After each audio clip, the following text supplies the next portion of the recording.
Hello everyone, welcome back to all of you on my YouTube channel. Guys, हम exercise 8.1 पढ़ रहे थे, है ना, ट्रिग्नोमेट्री में। एंड वहाँ पे कुछ क्वेश्चंस रह गए थे, एक या दो क्वेश्चन रह गए थे, जिसमें कि एक ये 6 नंबर क्वेश्चन तो पीछे का था जो कि छूट गया था गलती से। तो मैंने कहा था कि मैं इसको नेक्स्ट वाले वीडियो में बता दूंगी, है ना। तो पहले इसको डिस्कस कर लेते हैं, उसके बाद से हम लोग नेक्स्ट क्वेश्चंस को पे मूव करेंगे। ओके, तो देखो क्वेश्चन कह रहा है कि if angle A and angle B are acute angles such that cos A is equals to cos B, then show that angle A is equals to angle B। तो इसके लिए सबसे पहले डायग्राम बनाना पड़ेगा, है ना। तो मैं बना लेती हूँ। ये हमारा हो गया right angle triangle. Okay, and यहाँ पे इसको मैं A ले लेती हूँ, ओके, इसको मैं B ले लेती हूँ, एंड ये वाला जो है 90 डिग्री इसको C ले लेती हूँ। कोई प्रॉब्लम नहीं होनी चाहिए। ओके, यहाँ पे A and B acute angles हैं, तो दिख ही रहे हैं एक्यूट एंगल्स 90 से कम। अच्छा, such that cos A equal है कॉस बी के। तो चलो फिर लिख लेते हैं, कॉस ए इज इक्वल है कॉस बी के। तो कॉस की का रेशियो कितना होता है, बेस बाय हाइपोटेनस होता है। ओके, यहाँ पे भी कॉस बी की वैल्यू यानी कॉस का रेशियो कितना होता है, तो बेस बाय हाइपोटेनस होता है। अब यहाँ पे है फॉर एंगल ए, तो फॉर एंगल ए के लिए बेस कितना होगा, ए सी होगा बगल वाला, यानी कि ए सी अपॉन हाइपोटेनस कितना होगा, तो ए बी होगा, है ना। ओके, उसके बाद से एंगल बी के लिए बेस कितना होगा, तो एंगल बी के लिए बेस बगल वाला यानी कि बी सी हो जाएगा। तो बी सी अपॉन हाइपोटेनस कितना होगा, तो हाइपोटेनस तो सबका सेम ही होता है ना, ए बी हो जाएगा। ये दोनों इक्वल हैं अकॉर्डिंग टू क्वेश्चन। ओके, तो यहाँ पे आप खुद ही देख लो ना, ये तो दोनों साइड डिवाइड हो जाएगा ना, ए बी से ए बी कैंसिल आउट हो जाएगा, तो खुद ही आ जाएगा A C is equals to B C. Okay, अब A C is equals to B C आने का क्या मतलब है भाई, तो क्वेश्चन में एक बार देख लेते हैं। क्वेश्चन में देख लेना, ए सी कहाँ है, तो ए सी है यहाँ पे, बी सी कहाँ है, तो बी सी यहाँ पे है। ओ अच्छा, मतलब कि ये दोनों जो है वो बराबर हैं। तो किसी भी ट्रायंगल में जब कोई दो साइड्स बराबर होते हैं, राइट, तो यानी कि जो बराबर साइड्स हैं उनके सामने वाला एंगल भी बराबर होता है, यानी कि AC के सामने वाला एंगल B और BC के सामने वाला एंगल A भी बराबर होगा। यानी कि मैं यहाँ पे लिख दूंगी एंगल AC के सामने कौन सा है, B है, तो angle B is equals to angle A। Okay, and यहाँ पे एक नोट मेरे को लिखना पड़ेगा, angle opposite equal sides are equal. तो यहाँ लिख देती हूँ मैं, angle opposite equal sides are equal. हो गया, बात खत्म। ओके, आपको यही तो प्रूफ करना था, angle A is equals to angle B, ये प्रूव हो गया। ठीक है, इतना आसान सा क्वेश्चन तो था। चलो, एक और क्वेश्चन था जो कि मैंने छोड़ दिया था गलती से, ये वाला क्वेश्चन 9 नंबर तो मैंने डिस्कस किया था, है ना। छूट गया था मेरे से 10 नंबर, हाँ करेक्ट, यही छूटा था। तो चलो पहले इसको डिस्कस कर लेते हैं। एक ट्रायंगल है पी क्यू आर, बना लेती हूँ मैं एक ट्रायंगल। ये हो गया हमारा P Q R, right. Okay, right angle Q के पास है, तो क्यू यहीं पे होगा, इसका सीट तो रिजर्व हो गया। पी को मैं यहाँ डाल देती हूँ, आर को मैं यहाँ डाल देती हूँ। अब कहीं पे भी डाल सकते हो, बस क्यू का प्लेस जो है वो 90 होना चाहिए। ओके, अब क्वेश्चन में दिया हुआ है कि P plus R is equals to, sorry, P R plus Q R is equals to 25 centimetre. यानी कि क्वेश्चन में गिवन है कि P R plus Q R is equals to 25 centimetre, right. And P Q की value भी given है 5 centimetre, right. तो P Q कहाँ है यहाँ पे, ये हो गया हमारा 5 सेंटीमीटर, एंड ये पी आर और क्यू आर दोनों को जोड़ देंगे ना तो आएगा 25, राइट। ओके, तो अब यहाँ पे हम क्या करेंगे ना, हम दोनों में से किसी एक की वैल्यू को सपोज दैट कर लेंगे, यानी कि लेट किसकी वैल्यू मैं मान लूँ, क्यू आर को ही मान लेती हूँ, इसी को मान लेती हूँ मैं एक्स। ओके, तो let Q R be x. Okay, then P R की वैल्यू कितनी हो जाएगी बाबू, बताना जरा सा। तो क्यू आर को मैंने एक्स मान लिया, तो डैट मीन्स यहीं पे मैं सॉल्व करती हूँ। तो यानी कि P R plus x is equals to 25 centimetre, यानी कि पी आर की वैल्यू कितनी हो जाएगी, 25 माइनस एक्स हो जाएगी ना। यानी कि पी आर की वैल्यू हो जाएगी 25 माइनस एक्स, राइट। तो मैं यहाँ पे भी लिख देती हूँ 25 माइनस एक्स। ओके, यानी कि अब तो हमारे पास तीनों वैल्यूज हैं, पी आर की भी हैं, क्यू आर की भी हैं और पी क्यू की भी हैं। ओके, हाँ मानती हूँ एक्स के टर्म्स में है, तो एक्स की वैल्यू तो हम कैलकुलेट कर ही लेंगे ना। ओके, अच्छा, determine the values of sine P, cos P and tan P. Okay, Pythagoras. तो यहाँ पे होता है हाइपोटेनस का square is equals to perpendicular का स्क्वायर प्लस बेस का स्क्वायर। तो यहाँ पे हाइपोटेनस का काम कौन करेगा, तो पी आर कर ही रहा है, तो पी आर यहाँ पे लिख देती हूँ मैं। ओके, परपेंडिकुलर का काम कौन करेगा, तो परपेंडिकुलर का एज यूजुअल अगर हम ले 90 डिग्री के हिसाब से ले, क्यू के हिसाब से, तो यहाँ पे देखो परपेंडिकुलर का काम कौन करेगा, पी क्यू करेगा। तो यानी कि पी क्यू का स्क्वायर प्लस बेस का काम कौन करेगा, क्यू आर करेगा। तो यानी कि क्यू आर का स्क्वायर। ओके, पी आर की वैल्यू कितनी है बच्चे, देखना डायग्राम में देख लो आप, 25 माइनस एक्स का यहाँ हो जाएगा whole square is equals to P Q कितना है 5 सेंटीमीटर यानी कि 5 का स्क्वायर प्लस क्यू आर कितना है x है यानी कि x का स्क्वायर।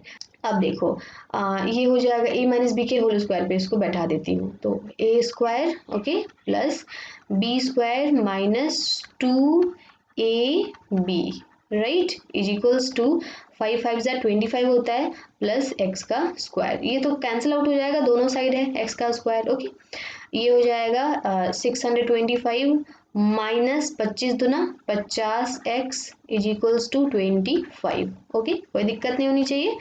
नाउ ये हो गया 625 में से 25 को सब्ट्रैक्ट कर दो, क्योंकि लेफ्ट हैंड साइड आएगा तो सब्ट्रैक्ट हो जाएगा, तो ये बचेगा 600 राइट, एंड इक्वल्स टू ये वाला जो है इस साइड जाएगा राइट हैंड साइड, तो प्लस में हो जाएगा यानी कि प्लस 50x। ओके, तो ये आ जाएगा x is equals to 600 divided by 50, cancel out हो गया 0 से 0, एंड ये 5 से जाएगा तो 12 टाइम्स में जाएगा यानी कि x की वैल्यू आ जाएगी 12। ओके, आ गई ना, कितना सिंपली आ गई, यानी कि क्यू आर की वैल्यू कितनी हो गई 12 हो गई, और यहाँ पे 25 माइनस 12 कितना होता है, तो ये हो जाता है 3 एंड ये 1 13। ठीक है, यानी कि हाइपोटेनस 13 हो गया एंड ये बेस हो गया 12 एंड ये परपेंडिकुलर हो गया 5। ठीक है, मैंने बेस और परपेंडिकुलर कैसे यहाँ पे लिया है, क्यू के हिसाब से लिया है। ठीक है, 90 डिग्री के हिसाब से लिया। तो क्या आप sine P cos P and tan P नहीं निकाल सकते, बिल्कुल निकाल सकते हैं, मैं एक बार निकाल के आपको बता भी देती हूँ। देखो बच्चे, तो सबसे पहले यहाँ पे हम साइन पी निकालेंगे, है ना, तो साइन पी, साइन की वैल्यू कितनी होती है, आई मीन रेशियो कितना होता है, तो परपेंडिकुलर बाई हाइपोटेनस होता है ना। चलो अब एंगल पी के लिए परपेंडिकुलर का काम कौन करेगा, तो सामने वाला करेगा यानी कि क्यू आर करेगा, एंड हाइपोटेनस का काम तो ऑल एवर पी आर ही करेगा। चलो क्यू आर की वैल्यू कितनी आई है 12 एंड पी आर की वैल्यू कितनी आई है 13 will be the answer. Okay, उसी तरीके से हम कॉस पी की भी वैल्यू निकालेंगे। कॉस का रेशियो कितना होता है, बेस बाई हाइपोटेनस होता है, तो एंगल पी के लिए बेस का काम कौन करेगा, तो बगल वाला करेगा यानी कि पी क्यू करेगा। ओके, डिवाइडेड बाई हाइपोटेनस तो हमेशा पी आर ही होगा, तो यानी कि 5/13 सेंटीमीटर, ये हो गया हमारा रेशियो। उसी तरीके से एक लास्ट है टैन पी, तो टैन पी के लिए परपेंडिकुलर बाई बेस राइट, तो एंगल पी के लिए परपेंडिकुलर का काम कौन करेगा, सामने वाला यानी क्यू आर, और बेस का काम कौन करेगा, बगल वाला यानी कि पी क्यू, यानी कि क्यू आर की वैल्यू हो जाएगी 12 एंड पी क्यू की वैल्यू हो जाएगी 5 right, this will be the answer. अब एक बार एग्जाम्पल 5 कर लेते हैं, क्योंकि एकदम सिमिलर क्वेश्चन है ना, लास्ट वाले क्वेश्चन जैसा ही है, तो आपको इजी होगा। पहले मैं एक ट्रायंगल बना लेती हूँ, ट्रायंगल ओ पी क्यू। तो ये हो गया हमारा ट्रायंगल, राइट एंगल पी के पास है, तो पी यहाँ पे लिखना पड़ेगा, एंड यहाँ पे ओ ले लेती हूँ, यहाँ पे क्यू ले लेती हूँ। ओके, कह रहा है गिवन क्या क्या है, पहले मैं लिख लेती हूँ। तो गिवन है सबसे पहले तो ओ पी पता है मेरे को 7 सेंटीमीटर, एंड ओ क्यू में से अगर सब्ट्रैक्ट करेंगे, इस पर सब्ट्रैक्ट करना है बेटा, इसके पहले तो प्लस करना था ना, यहाँ पे सब्ट्रैक्ट करना है। अगर आप ओ क्यू में से मैंने हाइपोटेनस में से अगर पी क्यू को सब्ट्रैक्ट करोगे ना तो 1 आएगा। तो चलो यहाँ पे क्या करते हैं, हम पी क्यू को x मान लेते हैं, एंड इसकी वैल्यू कितनी आएगी वो तो पता चल ही जाएगा, ओ पी पता है 7 सेंटीमीटर राइट। तो मैं यहाँ पे सपोज कर लूँगी let P Q be x। ठीक है, तो अगर मैं पी क्यू को x मानूंगी तो मेरा आराम से ओ क्यू भी निकल जाएगा, यहीं पे निकल जाएगा, O Q minus x is equals to 1, तो ओ क्यू की वैल्यू कितनी आ जाएगी 1 प्लस एक्स, तो मैं यहाँ पे लिख देती हूँ 1 प्लस एक्स। अब जैसे हमने पिछले वाले क्वेश्चन में पाइथागोरस वाला फॉर्मूला यूज किया था, हाइपोटेनस एंड बेस कैलकुलेट करने के लिए, मतलब x की वैल्यू कैलकुलेट करने के लिए हम इस बार भी वही करने वाले हैं। तो यहाँ पे मैं लिख दूंगी पाइथागोरस, राइट। तो हाइपोटेनस का square is equals to base का स्क्वायर प्लस परपेंडिकुलर का स्क्वायर। हाइपोटेनस क्या हो जाएगा बच्चे, ओ क्यू का square is equals to base क्या हो जाएगा, मैं एंगल पी के हिसाब से ही ले रही हूँ, है ना, क्योंकि अब स्पेसिफाई तो किया नहीं है कुछ भी एंगल ओ या एंगल क्यू लेना, तो हम लोग एज यूजुअल एंगल पी ले लेंगे। ओके, तो एंगल पी के हिसाब से परपेंडिकुलर कौन हो जाएगा, ओ पी हो जाएगा, एंड सॉरी बेस लिखना था ना, तो बेस हो जाएगा पी क्यू। तो यानी कि पी क्यू का स्क्वायर और परपेंडिकुलर कितना हो जाएगा, ओ पी का स्क्वायर। अब वैल्यूज पुट कर दो, तो ओ क्यू कितना है 1 प्लस एक्स का whole square is equals to P Q कितना है एक्स का स्क्वायर प्लस ओ पी कितना है 7 का स्क्वायर, राइट। अब मैं बगल में बना देती हूँ क्योंकि यहाँ पे स्पेस नहीं है, राइट। तो ये हो जाएगा 1 ए प्लस बी के होल स्क्वायर पे ये इसको तोड़ दो, तो a square plus B square plus 2 into a into b, right, is equals to x का स्क्वायर प्लस 7 सते 49 49। तो ये कैंसिल आउट हो जाएगा एक्स का स्क्वायर, तो ये बचेगा 1 plus 2x is equals to 49, ये 2x हुआ ना। ओके, तो 2x is equals to subtract हो जाएगा राइट हैंड साइड जाके, यानी कि 48, यानी कि x इज इक्वल्स टू कितना आ जाएगा 24, राइट। यानी कि हमारा पी क्यू की वैल्यू हो गई 24 एंड ओ क्यू की वैल्यू हो जाएगी 25, ठीक है। अब आपको डिटरमाइन करना है sine Q and cos Q, तो फटाफट से हम लोग डिटरमाइन कर लेंगे। अच्छा बताओ साइन का रेशियो कितना होता है, 1 सेकेंड, हाँ अब बताओ मेरे को साइन का रेशियो कितना होता है, परपेंडिकुलर बाई हाइपोटेनस होता है। तो परपेंडिकुलर बाई हाइपोटेनस क्यू के मामले में, तो क्यू के मामले में परपेंडिकुलर कौन हो जाएगा, OP हो जाएगा, यानी कि OP अपॉन हाइपोटेनस OQ है। तो OP की वैल्यू कितनी है, अभी जस्ट हमने नहीं क्वेश्चन में दिया था, हमने कैलकुलेट नहीं किया, 7 एंड हाँ OQ हमने कैलकुलेट किया है 25 will be the answer, okay. उसी तरीके से cos Q कैलकुलेट करना है, यानी कि बेस बाय हाइपोटेनस कैलकुलेट करना है, तो बेस कितना है Q के लिए बेस ना, यानी कि PQ हो जाएगा। ओके, हाइपोटेनस तो सब किसी के लिए सेम ही है OQ, यानी कि हो जाएगा 24 upon 25 will be the answer. Okay, कितना इजी क्वेश्चन था ना। अब हम लोग एग्जाम्पल 2 कर लेते हैं, इसका भी क्वेश्चन हमने एडजस्ट किया था, है ना, 5 मिनट पहले, फिर भी इसको भी कर ही लेते हैं। देखो यहाँ पे if angle B and Q are acute angles, तो फिर से वही वाली बात, एक ट्रायंगल बनाना पड़ेगा। इस ट्रायंगल में बी एंड क्यू, मैं बी यहाँ पे ले लेती हूँ, क्यू यहाँ ले लेती हूँ, ओके। एंड इस वाले को तो कुछ भी ले सकती हूँ, इसमें तो नाम दिया नहीं है, चलो ए ही ले लेती हूँ, ओके ना, 90 डिग्री। अब इसमें कह रहा है कि एंगल बी और एंगल क्यू एक्यूट एंगल है, तो है ही, दिख भी रहा है 90 से कम। Okay, according to question sine B is equals to sine Q, तो according to question sine B की जितनी वैल्यू है उतनी ही वैल्यू साइन क्यू की भी है। तो साइन का रेशियो होता है परपेंडिकुलर बाय हाइपोटेनस, इधर भी साइन का रेशियो होता है परपेंडिकुलर बाय हाइपोटेनस।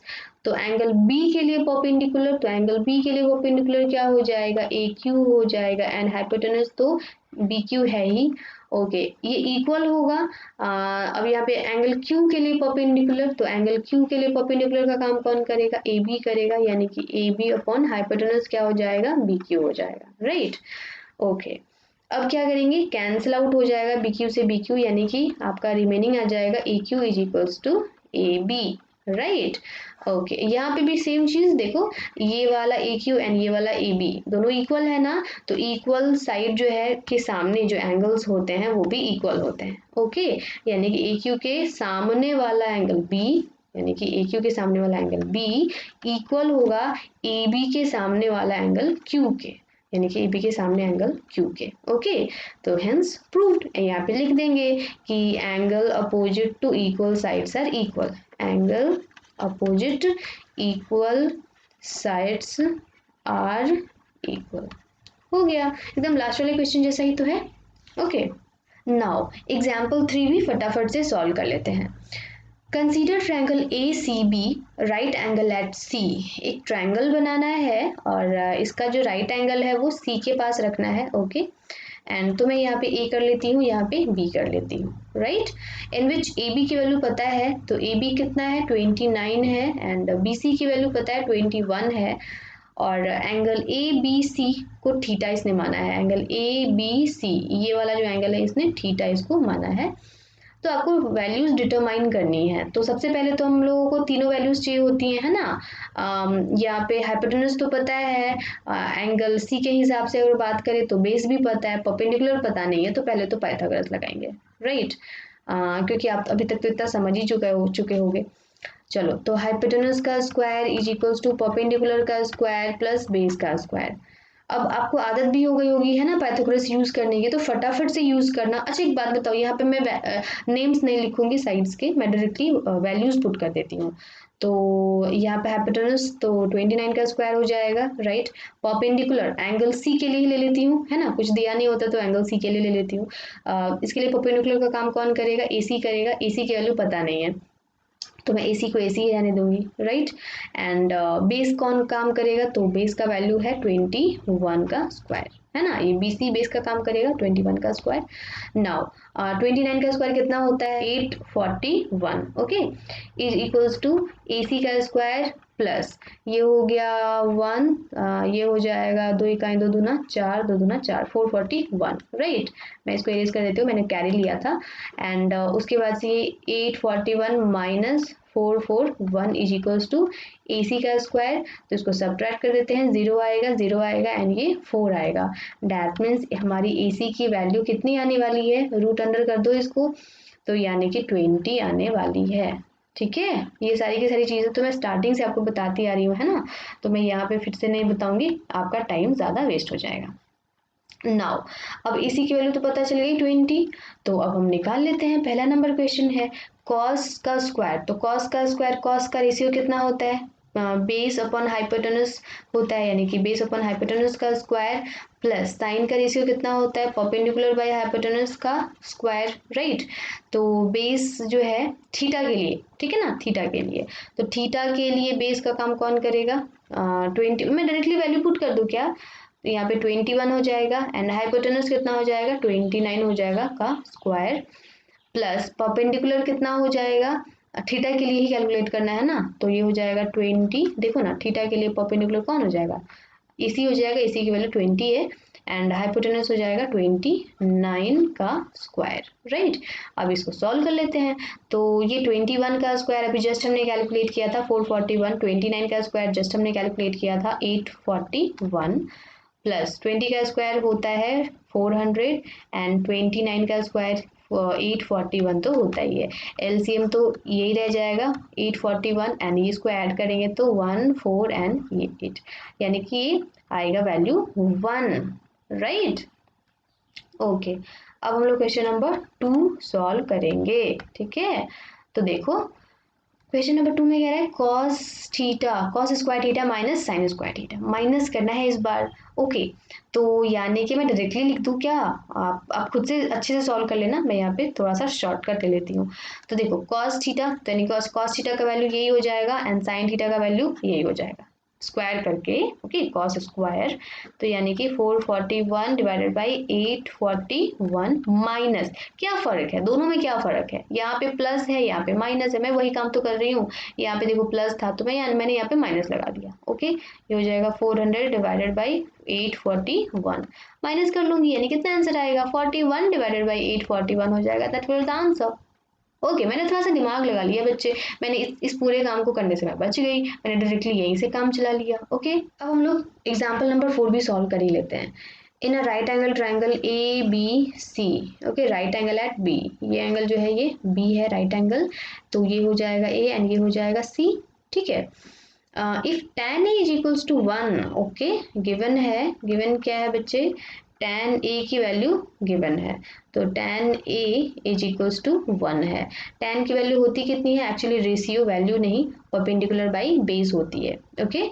तो परपेंडिकुलर A के लिए परपेंडिकुलर का काम कौन करेगा, BC करेगा, बट यहाँ पे तो मेरे को बी सी है पता ही नहीं है, कोई बात नहीं, यहाँ पे मैं डायरेक्टली बी सी ही लिख देती हूँ, डिवाइडेड बाई, अब बेस का काम कौन करेगा, ए बी करेगा, इज इक्वल्स टू 1। ओके, अब यहाँ पे आप देखो कि जब 1 है न्यूमरेटर में, तो डिनोमिनेटर में भी 1 ही हो जाएगा, छुपा होता है 1, ठीक है। अब बी सी का रेशियो कितना आ गया, 1 आ गया, ए बी का रेशियो कितना आ गया, 1 आ गया, ये रेशियो है, एग्जैक्ट वैल्यू नहीं है। तो हम क्या करेंगे, हाइपोटेन्यूज यानी कि ए सी कैलकुलेट कर लेंगे। तो ये हो जाएगा, पाइथागोरस यूज करेंगे हम, तो ए सी का square is equals to A B का स्क्वायर प्लस बी सी का स्क्वायर। ओके, ये हमारा ए सी कितना है, हाइपोटेन्यूज है, ए बी क्या है, परपेंडिकुलर है, बी सी क्या है, बेस है, एंगल बी के रिस्पेक्ट में। ओके, और जो कि मैंने लिखा नहीं है, तो ए सी कितना हो जाएगा, ए सी तो कैलकुलेट ही करना है, तो ए सी का square is equals to A B कितना है, तो 1 है, तो इसको मैं 1 के, तो 1 के तो लिखती नहीं हूँ, सिर्फ के लिख देती हूँ मैं, के का स्क्वायर प्लस बी सी कितना है, इसमें भी के का स्क्वायर। आपको पता है ना कि जब रेशियो पता होता है तो उसको वैल्यू में कन्वर्ट करने के लिए हम लोग किसी वेरिएबल से मल्टीप्लाई करते हैं। ओके, तो यहाँ पे भी मैं लिख देती हूँ, इसकी वैल्यू के है, इसकी भी वैल्यू के हो गई, 1 इंटू के यानी कि के। यहाँ हो गया 2 के का स्क्वायर, ए सी का स्क्वायर इज इक्वल्स टू के का स्क्वायर हो जाएगा, राइट, यानी कि ये हो जाएगा हमारा A C is equals to root under 2 k का square, that means root under 2 k. Okay, ए सी की वैल्यू कितनी आ गई, रूट अंडर 2 के आ गई, ठीक है। चलो, अब क्वेश्चन में क्या प्रूफ करना है, एल एच एस, तो L H S is equals to R H S proof करना है, तो एल एच एस कितना है, 2 sine A into cos A is equals to 1 proof करना है। तो कर लेती हूँ मैं, साइन का रेशियो होता है परपेंडिकुलर बाय हाइपोटेनस, कॉस का होता है बेस बाय हाइपोटेनस। ओके, तो ए के रेस्पेक्ट में परपेंडिकुलर का काम कौन करेगा, ए बी करेगा, एंड हाइपोटेनस का काम ए सी करेगा, बेस का काम कौन करेगा, बी सी करेगा, एंड हाइपोटेनस का काम कौन करेगा, ए सी ही करेगा। ओके, देखो वैल्यूज पुट करो, 2 इंटू ए बी का वैल्यू कितना है, के डिवाइडेड बाई ए सी, अभी जस्ट हमने कैलकुलेट किया था, रूट अंडर 2 के, इंटू बी सी का वैल्यू के डिवाइडेड बाई रूट अंडर 2 के, राइट, के से के कैंसिल हो जाएगा, के से के कैंसिल हो जाएगा, एंड आपको पता है ऊपर तो 2 है, नीचे root under 2 into root under 2 कितना होता है, 2 होता है, तो ये कैंसिल आउट हो जाएगा 1, राइट, ये हो जाएगा आर एच एस, यानी कि हमारा L H S is equals to R H S, hence proved. ठीक है, आसान क्वेश्चन था ना, ज़्यादा टफ तो था नहीं। अब यहाँ पे क्वेश्चन नंबर 11 रह गया है, तो इस क्वेश्चन को मैं नेक्स्ट वाले वीडियो में सॉल्व कर दूंगी। ओके, आपको बता दूंगी, एक्चुअली सॉल्व तो करना नहीं है, इसमें जस्टिफाई करना है अपने आंसर को, ट्रू स्टेटमेंट दिया हुआ है या फॉल्स दिया हुआ है, तो इसको हम नेक्स्ट वाले वीडियो में करेंगे। एंड फिर हम लोग वहाँ पे एंगल्स बनाना भी सीखेंगे। ओके, एंगल्स की वैल्यूज कैसे कैलकुलेट करते हैं एंड उसको रिमेंबर कैसे करते हैं, प्लस एक्सरसाइज 8.2 कैसे सॉल्व करेंगे, वो हम लोग नेक्स्ट वाले वीडियो में स्टडी करेंगे। ओके, तो रेडी रहना 8.1 कंप्लीट करके, तब तक के लिए बाय बाय, थैंक यू।